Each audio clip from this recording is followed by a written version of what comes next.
And it's polling day. Voting for the second phase of elections in 39 seats in Assam and 30 in West Bengal is taking place amid high security. Nandigram is the big battleground where Chief Minister Mamata Banerjee is taking on her former loyalist turned adversary, Suvendu Adhikari of the BJP now. We'll go across to our reporters. Ratnadeep joins us from Assam, from Silchar, and Monideepa joins us from Nandigram for all the latest on polling day. And Monideepa, first to you. Suvendu Adhikari has already come out and he's cast his vote. As we said, all eyes are on this battle, and Nandigram really the big battleground, the epicenter really of this fight between the Trinamool Congress and the BJP in West Bengal. Yes, indeed. And we are just outside Mamata Banerjee's house at Nandigram in a place called Riyapada. There you can see Mamata Banerjee has been here for the last few days. And an update is that she was supposed to leave Nandigram today and go off back to Kolkata. But we are hearing now that she has decided to stay on tonight and she'll only be leaving Nandigram tomorrow. Concerns, of course, about how the day passes today in Nandigram, how voting is. Already, actually, since start of polls at 7 o'clock, we've been receiving information from Trinamool sources that there are problems at several booths. In Nandigram itself, for instance, at Boyal 2, booth number 14, apparently polling agents were heckled by BJP goons. That is, I'm quoting the Trinamool Congress here. Again, in booth number 131, 15 to 20 BJP workers are not allowing booth agents of the Trinamool Congress to get inside. That's from near Birulia, which is, remember, where Mamata Banerjee was coming out of when she got injured. And then there is booth number 247, 248 at Gokul Nagar. Also reports coming in from the Trinamool Congress that there are problems. Not just in Nandigram, even in other places, there are reports coming in from the Trinamool side of problems being created by alleged BJP supporters. One of the places is Moina, also in East Midnapur district. That's where you have the BJP candidate Ashok Dinda, who was 2 days ago injured in apparently an attack by Trinamool men.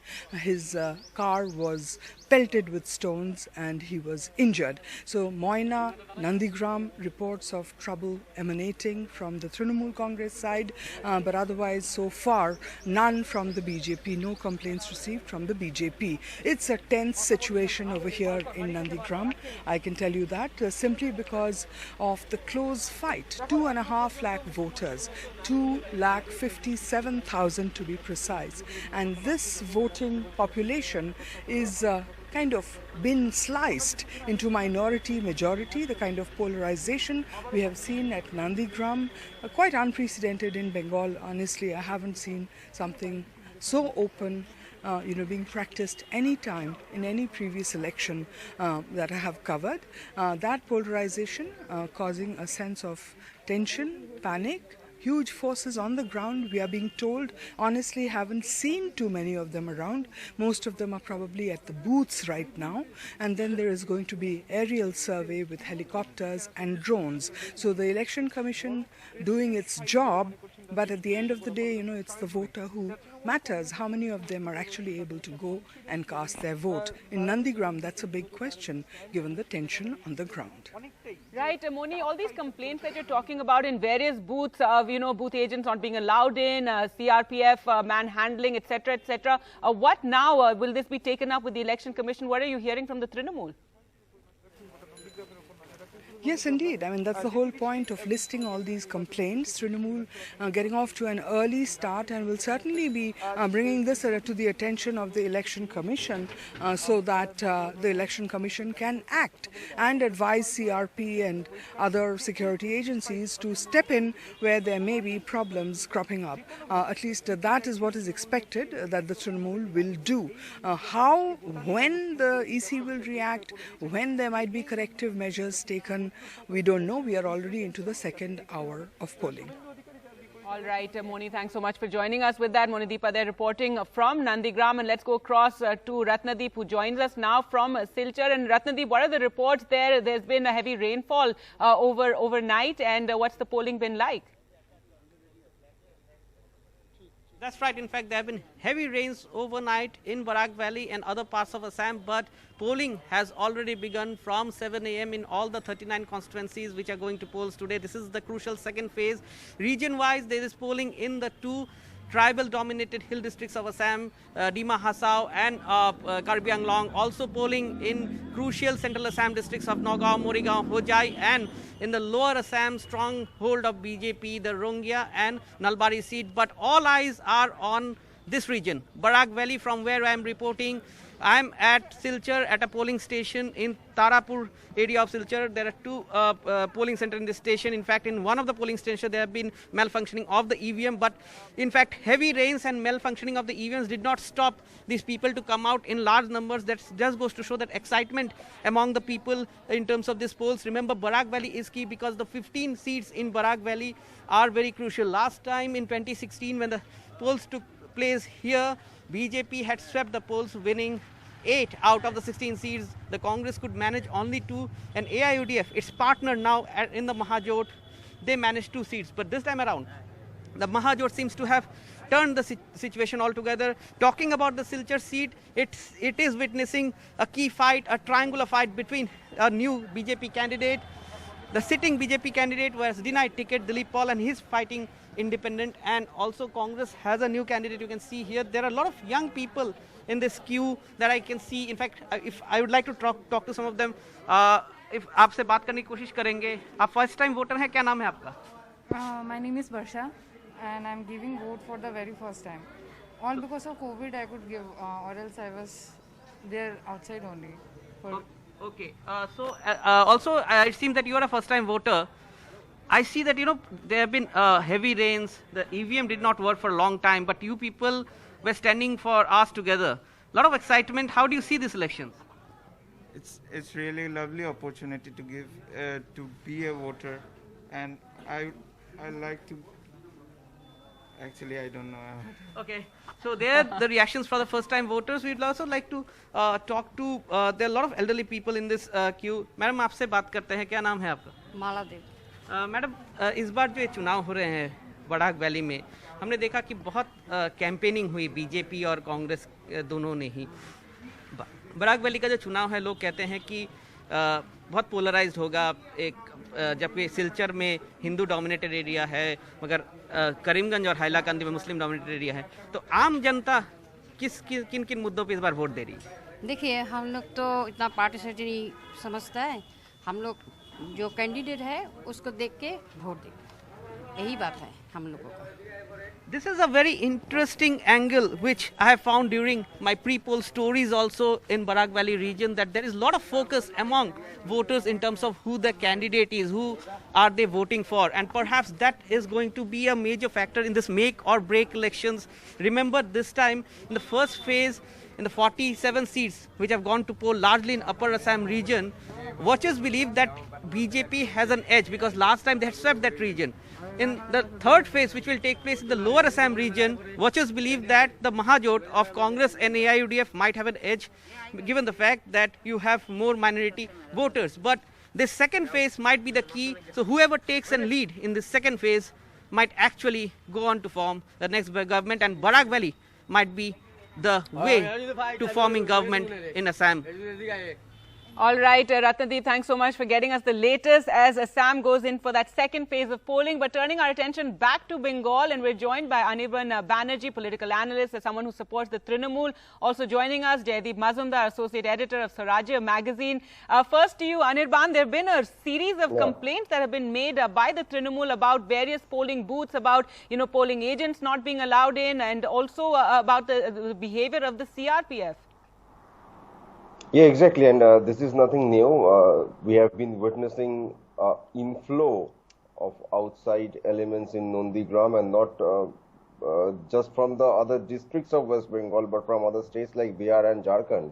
And there has been a series of complaints to the Election Commission for the last few days, but no formidable action from the Election Commission. I don't know why the CRPF is doing nothing.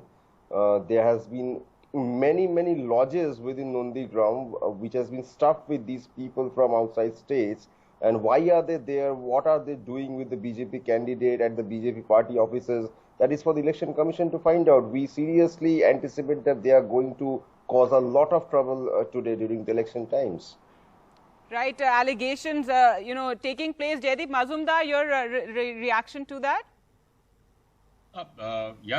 There have been allegations and counter allegations. But what I find very interesting is in the past, when the left front was in power, it was the Trinamool used to make the same sort of allegations. Outsiders coming in. There's a lot of rigging going on. The state police are favoring the Trinamool. The left. So it's a repeat of those allegations. And elections, as we all know, in Bengal have never been peaceful. That's a shameful legacy since the early 1970s, when the Congress used to rig the elections. All right, well, that's why we have 8 phases of elections in West Bengal this time around. Anirban, a very interesting development this morning has been the government U-turn on slashing the interest rates on small savings. And, this was obviously a misstep coming just on the eve of elections in the states. And the morning announcement made by the finance minister that this order has been withdrawn and bureaucrats have been blamed. No, I mean, just blaming the bureaucrats is not going to absolve the BJP of its responsibilities, because all the way through the last 7 years of regime, there has been a series of anti-people steps by them. And if you just blame it on the bureaucrats, that is not going to do a thing. Without the knowledge of the ministry, an order of this magnitude has passed through the fingers of the bureaucrats. I mean, nobody is going to believe that. It is only because of the huge backlash from the people, irrespective of parties or states, that the finance minister was probably forced to do something like this. And since she never takes any responsibility for any action of the government, she has blamed it on the bureaucrats. Right, Jaideep, it's being described as an oversight, but now, a big U-turn by the finance ministry on this order. I would tend to agree with Anirban on this. How do you blame bureaucrats for that? How do you ascribe it to bureaucrats? If the minister, I mean, that would represent a failing on the part of the minister. Right. Now, if we talk about Nandigram, and that is what everybody's looking at today, it's being seen as the epicenter of this fight in Bengal, with Mamata Banerjee taking on her former protege turned rival now, Suvendu Adhikari. And, it's really been interesting. Anirban, Mamata Banerjee, in fact, fighting only from this seat, which was something quite surprising given the influence that the Adhikaris have in this region. Yes, it's true that the Adhikaris have some influence in this region, but it is also true that the majority of this influence was because they were under the aegis of Ms. Mamata Banerjee, because without her, there would have been no rise of the Trinamool Congress out of the Nandigram movement in 2007. And without the rise of Trinamool Congress under Madam Banerjee, I don't think anybody would have known who Suvendu Adhikari is. Yes, Shishir Adhikari was an old politician from that area, but the rise to prominence, if I might say, of the entire Adhikari family was because they were with Madam Mamata Banerjee. And this election will actually very clearly define what exactly their influence was. It was not because of their own capacities, so to say, but it was because of the image that they used of Madam Mamata Banerjee in the region. Right. Jaideep, your reaction to that, and also the allegations that, never before have elections here been so polarized. Yes, I mean, it remains to be seen how much, what influence the Adhikaris have. That'll be apparent only on the 2nd of May. Shishir Adhikari, Suvendu's father, has been a prominent politician of the area. So it is again debatable. Many people on the ground, I've visited Nandigram a few times. So many people on the ground say that Mamata Banerjee rode to power through Nandigram and on the back of the Adhikari family. Without the Adhikari family, the Trinamool chairperson would not have been able to do anything much, or would not have been able to leverage Nandigram,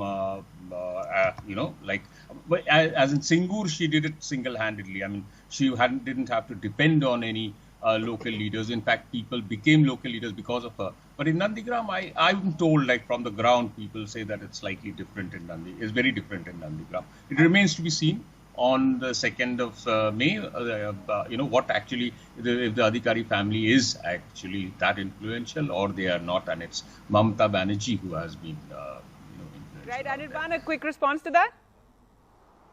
I won't agree completely with Mr. Majumdar, but yes, to some extent, the Adhikari family has some influence. I always said that, but without the presence of Mamata Banerjee's image, I don't think they would have become the family of the area. That is the point, and that will be proven after 2nd of May. Well, we'll have to wait and see what happens on 2nd of May. Thank you both for joining us this morning.